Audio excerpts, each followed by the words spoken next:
Great morning.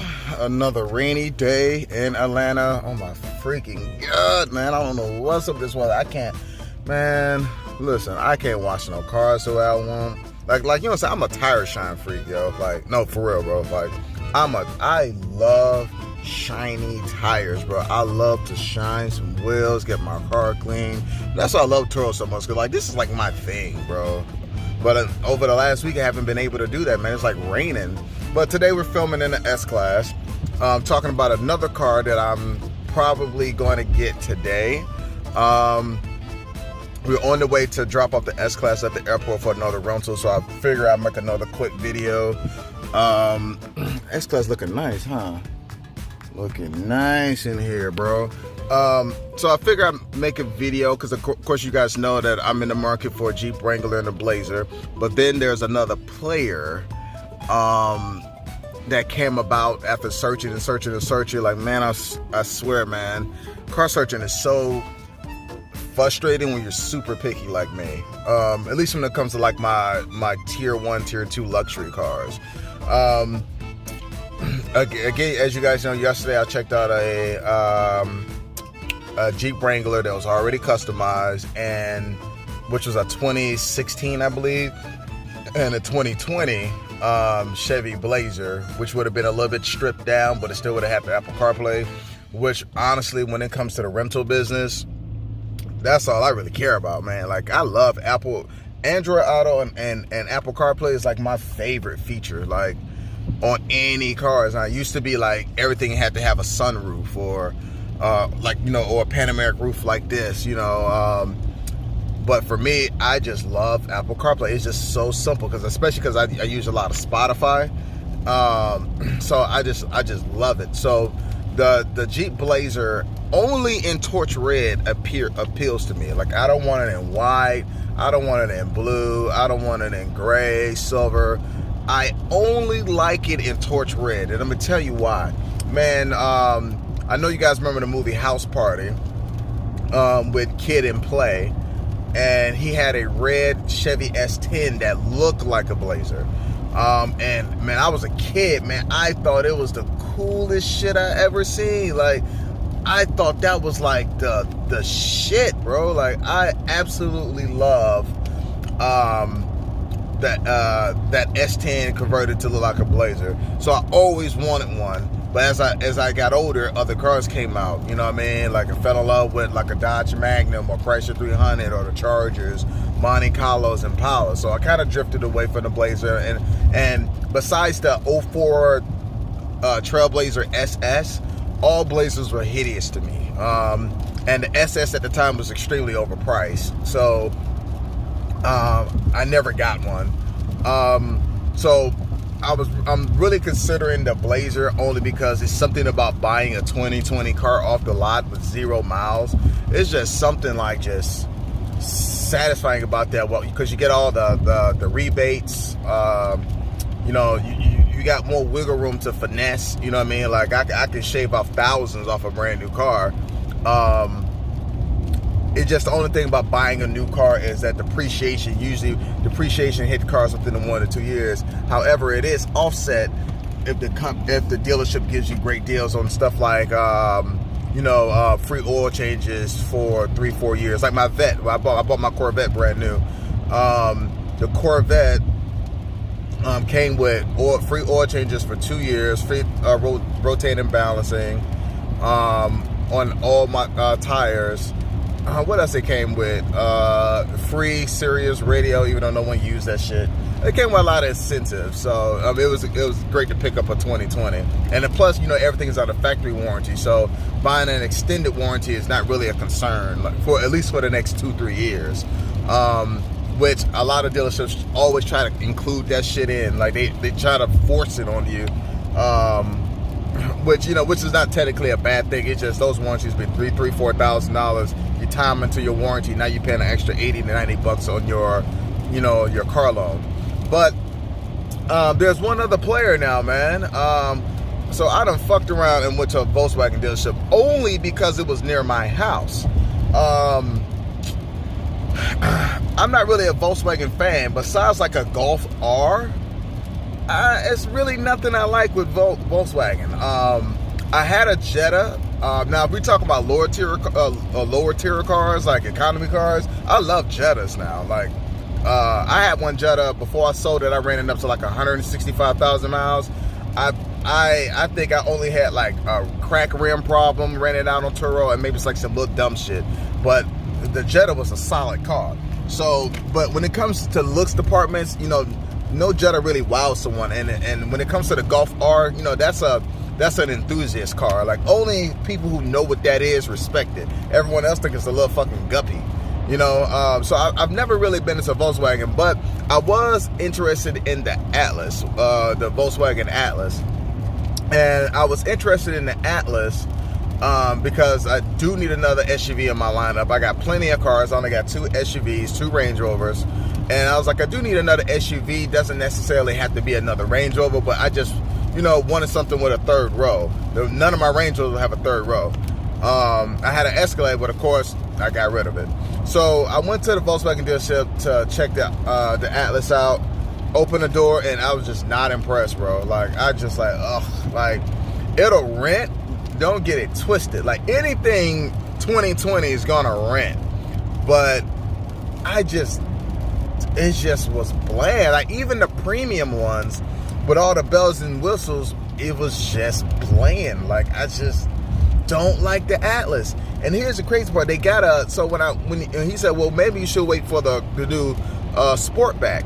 I'm like, a Sportback. So you know how, you know, Porsche and Mercedes and like the BMW X6, everyone got that sloping coupe look. So the Atlas got one coming out now. That shit is hot. That shit is hot, but I won't be able to get one for 30 days, and I want something right now. So after being outside, I walked into the dealership, and on the showroom floor was a car called the Volkswagen Arteon. The Arteon, I had been tracking the Arteon since they first announced it, and I saw that the New York and the Geneva auto shows, and I thought it was a bold design for Volkswagen. I thought it was incredibly sexy, like incredibly good looking, and it really reminded me of my 4 Series Grand Coupe. Which if anyone knows me, like if you're talking about a daily driver car, my 4 Series Grand Coupe, if I wasn't renting it out, would be my daily. Because I absolutely love the practicality of the car with the hatchback, the turbocharged 4-cylinder, got great gas mileage, but still had enough power. I have Apple CarPlay in it. So it would be, if we talk about road trips and taking it out of town, if I had to select through all my cars, even over this big old S-Class, I would go with my 4 Series Grand Coupe. Even over my Range Rovers. I just love the car. It's an all-around good car. It doesn't do everything the best, but it's all over around. Just like a Porsche 911. Like, if you're in the sports car world, the 911 does everything well. That 911 is not the best looking car, but you're gonna still turn heads. It gets great gas mileage. It's not the fastest, unless you get a the GT2 RS. You get one of them, you're the fastest motherfucker on the block. But so the Arteon kind of appealed to me the same way the 4 Series Grand Coupe did. So, and again, that's another trend, along with crossovers, along with SUVs. The Arteon falls in that category of practicality. And people are loving the hatchback styles ever since, and honestly, I think the Dodge Magnum started that trend. I don't care what no one says. I know it's kind of considered a station wagon, but I think the Dodge Magnum really started that trend of, wanting practicality without having to get a fucking Subaru, you know what I mean? Which I would never own a Subaru. They just ugly to me. But they had an Arteon on the showroom floor, black on black. They had 2 of them. One was outside in red, which I wasn't really feeling, but then there was a black one there.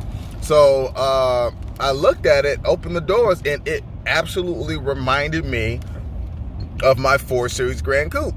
And I'm like, it was just like getting a luxury car without the name brand and without the price tag. So now, guys, I'm in the market for a Blazer, how did my wife get in front of me? Is that her in the Range Rover? Yeah. That's another thing. I got to put you guys on a my wife is in a Range Rover right over there. She helps me move the cars. I'm going to make a video about that as well, too. She is extremely freaking helpful. That's all she get what the hell she wants. But, yeah, so now I'm in the market for the Chevy Blazer, the Wrangler, and now the Arteon. Another thing that appeals with the Arteon, there is not that many out on the road yet. It's a brand new car. It's a 2020 car. So I've only seen maybe one on the road since it's been out, and there are none in my area on Turo.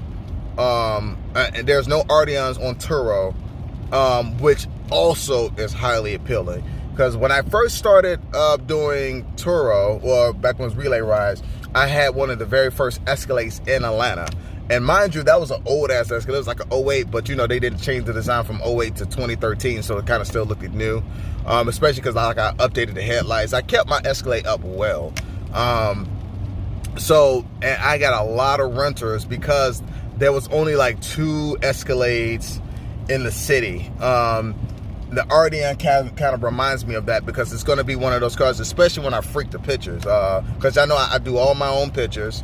And I need to make a video about that too, of why I choose like these bright, obnoxious colors for my photos. But it has the body style of a CLS Mercedes, the practicality of a 4 Series, and the reliability of a Volkswagen. So I'm strongly considering, I actually moved it up to number 1 out of all 3 cars. Now, do I think it will rent out the Blazer and the Wrangler? That's very difficult to see right now. I don't know. I really don't know. It's hard to tell because it is that new shit. So, you know, new cars go really, really quickly. That's my experience. You know, anytime I've had a brand new car, brand new body style, it always goes and it always stays gone. Like I had a G70 Hyundai, and it rented out a lot, but I had to let it go because the rentals slowed down on it. And it was a $60,000 Hyundai, and people still, even though it says, you know, it was the Genesis name, people just couldn't get behind it, and I couldn't get what I wanted out of the vehicle. I wanted like $150 a day, which that's what it would be if you went to Enterprise, but people just didn't see it. Like, so the car had a good price point around $75, $80 a day, which would be the same thing for the Arteon. That's where I would be putting the Arteon at if I decide to rent it in the spring, summertime. I'd be taking up to $99 a day. But the G70 was, you know, 50, 60,000. The Arteon I'm looking at is only like 30,000. You know, like, you know, pricing now, if I go through like you know, if I go through financing, I'll probably be paying like maybe $485 a month over a 72-month term. And again, it's brand new, so I'll be able to get out of it quickly if I wanted to, for the Atlas Sportback. Because I really think I'm gonna end up trading in for that, if anything. So guys, what y'all think, man? Check out the Arteon when you get a chance. Tell me what you guys think about it. I love it. Doug DeMuro, that's a guy who, and check out his channel too, Doug DeMuro, DeMuro. If you're a car enthusiast, you know who Doug DeMuro is. He's a really good analyst, and he gave the Arteon a really good rating. So, like I said, I'm strongly considering the Arteon over the other 2. I test drove it yesterday. I loved it. It drove just like the 4 Series BMW. Exactly like it, man.